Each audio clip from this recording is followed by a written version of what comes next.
So the start of the race then, and big moves towards the front. Let's have a look as the lights go out. Antonelli on pole, the two Ferraris just behind, and they're going to launch past him, but not in the initial phase. Actually, initially, Kimi's getaway is pretty good, but then the wheel spin kicks in and he's passed, first of all, by Leclerc, second of all, by Hamilton, and that's the Ferraris then through into the top two positions. Further back, there's a bit more drama as well. You've got a run of cars here, 4 wide almost. Lindblad trying to get to the outside of Verstappen. Not given a lot of space, as we said by Max at this moment, but he keeps his foot in. Young 18-year-old on home soil trying to do something special. And actually, we play it back. He's very grateful to have this bit of curb greet him as he comes from the grass to give a bit of traction to turn into the next corner. You've got the two McLarens on the inside of him as well. Gets really close with Piastri and Norris. Piastri then fires it wide over that curb, but that doesn't seem to be where he picks up the damage. Further ahead in that gaggle, you've still got now Lindblad ambitiously trying to go to the outside of Max Verstappen, but that's never going to happen. So lesson learnt there for Arvid Lindblad. It's going to cost him a position. First of all, Lando Norris goes around his outside.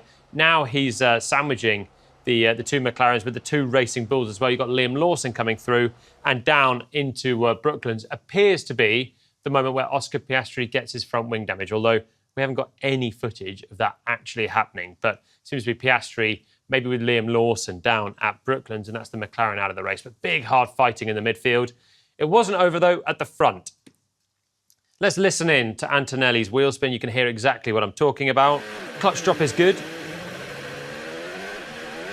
And then you can just hear the chatter as the rear wheels start to spin up. So the procedure for Kimi is initially very good, but he's ambitious when he goes back on throttle, and it allows Lewis Hamilton to come past. Now, from the heli shot and from Kimi's onboard looking straight at Lewis, it was imperceptible, actually, to me anyway, to see a jump start. But there is absolutely one here for Lewis Hamilton. Watch this. As we have the 4 lights on, now you have to stay stationary before the start of the race. That's the rule. From 4 lights, you cannot move at all. Watch Lewis with his right hand here. There's going to be movement just there, and it triggers the car to jump forward quickly. He actually does an amazing job to get it stationary again inside the box for the launch, and then gets a good start still. So often you see drivers have a little lurch forward, get themselves all in a fluster and drop back 3 positions with this sort of moment. Hamilton did well to actually make a good start still, get up towards a Ferrari 1-2, but of course it's a jump start and it's impossible to defend there for Hamilton. And he said just an involuntary movement of his right hand, maybe just so much focus, home race, knows he needs to get a good start to get ahead of Antonelli. He did that, but just triggered the jump start with a twitch of the right hand and a clutch drop. Interestingly, looking through the starts, getting that clutch drop is so difficult to do consistently every time. And we've seen a few drivers struggle particularly. And I was interested to see Hadjar's attempts, a man who's been getting pretty mixed starts. A lot of that is down to Red Bull and not necessarily driver procedural errors. But look at his hand there. So he's going to drop it as the lights go out. And he's almost going to slot the V between his index finger and his thumb into the wheel to try and have that as a guide for a clutch drop, I think, there. It's actually still not a great start, but it's one of Hadjar's better starts in the Grand Prix. Doesn't lose position here because others have made worse starts fundamentally behind. But it's just an interesting little thing there that Isaac's obviously working on and trying to get that clutch drop. You see Lewis Hamilton doing something as well on the left side of him to try and make sure he's getting a consistent drop. He's done that for years. So different drivers with different techniques, and some working better than others for the British Grand Prix. Keeping with Red Bull, and Max Verstappen had a tricky weekend, ended it in a pretty foul mood on Sunday after he was put in the gravel again by his rear wing not attaching. We'll get to that in a moment. But let's start with his dismay on Saturday. This is Verstappen in the red against Hadjar in the blue. And what I'm particularly interested here is the straight line speed, which is what Max was talking about all weekend, deployment issues for his Red Bull. And it is actually there to see on a lot of these straights. So you've got the section here. This is through Abbey Corner and Farm, the first right and left of the lap. It's flat out. But you see the blue line there just gets higher than the red as Max is just running out of straight line speed, not able to deploy as well. You get the same into Brooklands, where Hadjar's got a higher top speed. And the same is true once again into Copse Corner, even though Max is actually earlier on the throttle out of Luffield and starts the straight a little bit faster down here. So Hadjar's car's just pulling a little bit better And he's finding time, as you can see on the bottom of the graph, in all of these moments here. And this is what is frustrating Max Verstappen. And why actually he mentioned he wanted to take the car out of Parc Fermé, to hell with it. Let's just start from the pit lane, but put a new power unit in and we can figure out what's going on and have an attacking race, kind of like he did in Brazil last year. But Red Bull said, we're not going to do that. I should point out as well a couple of decent bits of cornering for Hadjar. Verstappen does have some decent deployment there, but it's even more stark down to the Hangar Straight and Stowe Corner. So I can see why Max is so frustrated fundamentally.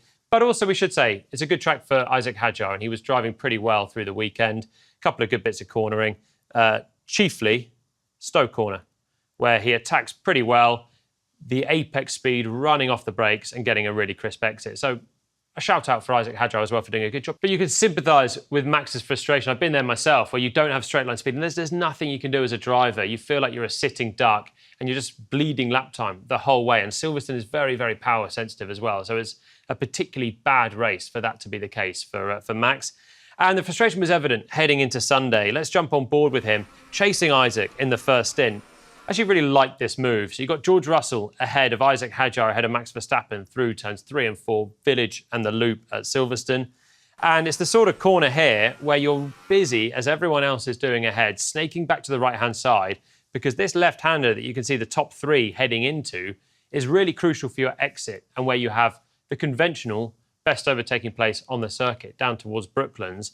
But if you do, as you can see George doing ahead, move towards the right-hand side of the track to then open up your entry for that crucial left-hander, you leave yourself a little bit exposed on the inside. And Verstappen was taking absolutely no prisoners here. Dive to the inside, old school move from Max, lock up at the left front, scrabbles around to get the exit, but still manages to turn into entry here on the left ahead of Isaac Hadjar and has the deployment as well to keep him behind. So an important move for Max Verstappen there.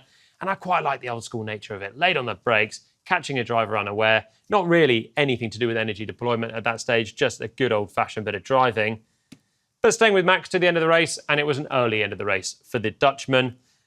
So what happens here is the same as the issue that happened for him in Austria. We looked at it last time out. It transpires that it's the rear wing not attaching properly when he closes this barn door of an active aero section there. So press the button, it activates straight mode in your car, and so the rear wing and the front wing both open. Problem for Red Bull, since they've bought this upgraded one, it's not shutting every time perfectly.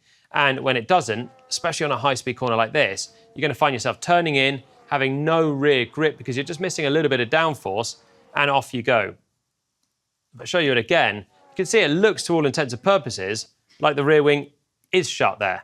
So it's not a massive thing, but it just only takes a little bit of subtlety for a driver doing the same thing lap on lap to turn in and just not have the perfect airflow over that rear wing. You're missing downforce. So it's not a massive thing. If the rear wing wasn't shutting at all, he'd already be pirouetting right now at much higher speed. But there's just a gap somewhere where it's not sealing shut again, and it's causing Verstappen grief in Austria and grief once again at the end of Silverstone. That was a podium that's gone begging on a day where he didn't even think he should be starting the race from the grid, but did. It was a good effort until then. You can see here, turns in, feels it going straight away, but the problem is, once you don't turn in, you're going to find the gravel. So he tries to coax it in again for the second time, and around it goes. And here's your like-for-like comparison. And this is why Max was so unhappy, because that's twice now he's been barreling across the gravel at high speed. In Austria, he hit the wall. In Silverstone, there was a bit more runoff and the speed was slightly reduced. Nonetheless, where do you go from here? That rear wing is an upgrade. It is quicker for Red Bull. It minimises your drag with the rotisserie element. But if you can't get it shut every single time, you are going to find it only takes once for you to be spinning out of qualifying or the race. So Red Bull have to find something on that. And the problem they've got is the next race is Spa. That is a tricky, tricky circuit with lots of high speed, lots of straight mode zones. And if they don't have it absolutely perfect, I think they're going to have to take it off the car. So we've looked at one overtake through the corners. Let's have a look at an overtake on the straight, because this is how a lot of them were playing out at Silverstone. You're energy limited, which means it's difficult to deploy everything all the time. You have to use some of the straights to harvest energy for the next straight. There's too much full throttle action at Silverstone. Kimi Antonelli was the man that did this very, very well. He was rapid all weekend. And we're going to see him here blast past Lewis Hamilton eventually for second place, moves to the inside. And as they turn into to Copse Corner, there's absolutely nothing that Lewis can do about it. He's just not quick enough. And with that overtake mode, Kimi gets a little bit more energy to deploy lap on lap. So he has effectively a bigger tank of energy. He can deploy it where Lewis can't. Interestingly, though, if you jump on board, we can see him down towards Brooklands. So this is what I said earlier on, used to be the classically best overtaking place on the track. You've got a long straight into a decent braking zone. You can chuck one down the inside. But Mercedes have their boost button up here on the top left, and Kimi doesn't go for it. It's interesting because this looked like it was a great opportunity, but Lewis does in the Ferrari because he can see the Mercedes is quite close. So that's why you get no closing speed there for Kimi. He's waiting, letting Lewis deploy more of his energy into Brooklands. And what that means is when we come to the next corner, Lewis hasn't been able to harvest really much at all. So this time you see Kimi's thumb does go straight for that button and holds it. So he's waited. Now we're close enough. Now Lewis hasn't got as much to defend, used up his arsenal on the way into Brooklands, and through goes Kimi. It's the classic way that we're seeing racing play out these days on some of these more energy-sensitive tracks, and Antonelli's played it really well in the sprint to beat Lewis, and then in Grand Prix as well, beating Hamilton into Copse Corner, and that should have been Kimi on the way to a Grand Prix win. Lewis Hamilton has run out of energy to the inside and taking second position at Copse Corner. Kimi Antonelli finally gets by. But it wasn't. Let's pick him up once again, much later in the race, heading into Copse. And we can see where it all goes wrong. You've got Charles Leclerc coming up ahead, Antonelli getting much closer, turns it in. And as we get towards this exit curb, you can just see this part down here, the wheel shield there, that's going to break loose on the curbs. So the car's rumbling around, and there it goes, getting into the way of the steering arm in the left front of the suspension area then. So as Antonelli now turns in, he feels something's different, turns into Maggots and Beckett's, and suddenly doesn't have any front end, can't turn the wheel properly, realising something's wrong. The problem was, Mercedes didn't know what was wrong straight away. So Kimi comes into the pits, gets a front wing change out of precaution in case there's just been a flap that's come down, and they get that sorted and send him back on his way. Problem is, the bit that's damaged isn't in the front wing. It's now in the suspension. So when they finally managed to drag this out, he's had another slow lap, he's had another round back to the pits, and it's really, really costly for Kimi Antonelli, who drove so well all weekend, started on pole, got another lousy start, but was due to come through for a race win. And we're going to have a look at that here. So first of all, you've got what if Kimi didn't have any damage, and he is going to win this race. He's too quick, and he built up a great tyre offset in this stint here. So manages to keep going longer while Charles Leclerc is pitted from the lead, and that's really good pace he's got on the medium tyre. So when he pits, he's now going a second and a half quicker than Charles. And according to our simulations, he's going to pass him with a few laps to spare, even before the late race safety car. So a very good pace, rewarded with a race win, had he not picked up the damage. But he did. The next question is here, what would have happened if Mercedes had been able to fix that damage at the first time of asking, and they had have not just changed the front wing, but if they had have managed to pull out that wheel shield from the suspension straight away?